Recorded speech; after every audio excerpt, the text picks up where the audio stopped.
Nah, menjadi orang Katolik yang militan tidak berarti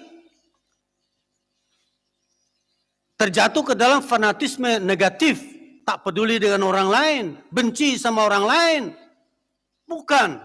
Semakin kita militan, semakin kita mampu menghargai orang lain. Bercermin pada Yesus. Bahkan musuh-musuhnya pun ia doakan. Orang yang menyalibnya pun ia doakan supaya selamat. Jadi kalau mau menjadi militan sebagai orang Katolik, lihatlah Yesus.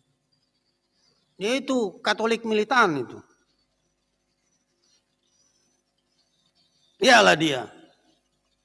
Tidak pernah menyerah pada kejahatan.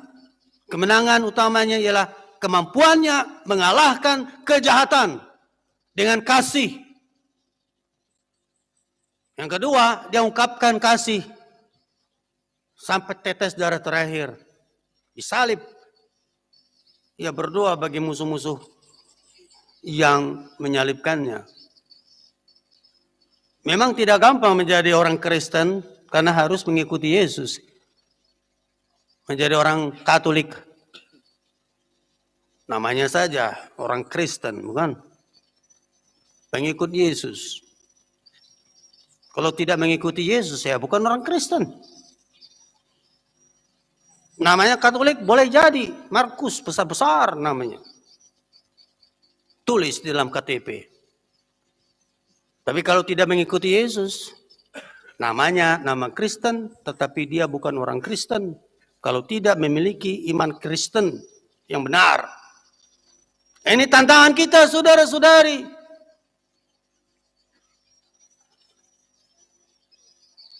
Dan saya berharap bahwa orang-orang muda ini nanti menjadi tulang punggung gereja Katolik di Keuskupan Sintang.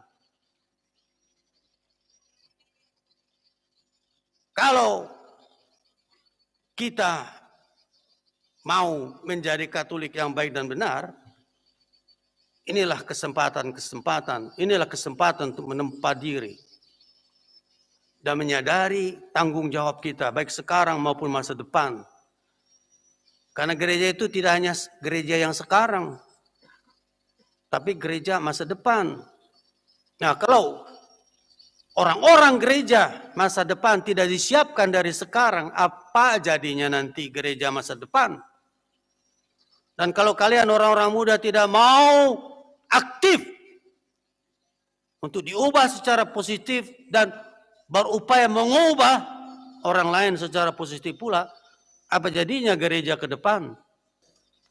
Dan kalau kalian sekarang dengan baik menyiapkan diri, gereja ke depan akan baik. Tetapi kalau kalian sekarang tidak menyiapkan diri dengan baik, gereja ke depan menimbulkan pertanyaan.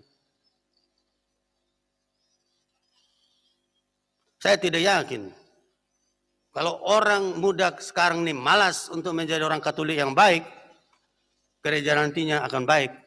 Saya tidak yakin. Tapi saya yakin kalau kalian yang berkumpul dari waktu ke waktu, menyiapkan diri menjadi orang Katolik yang baik, gereja ke depan akan baik.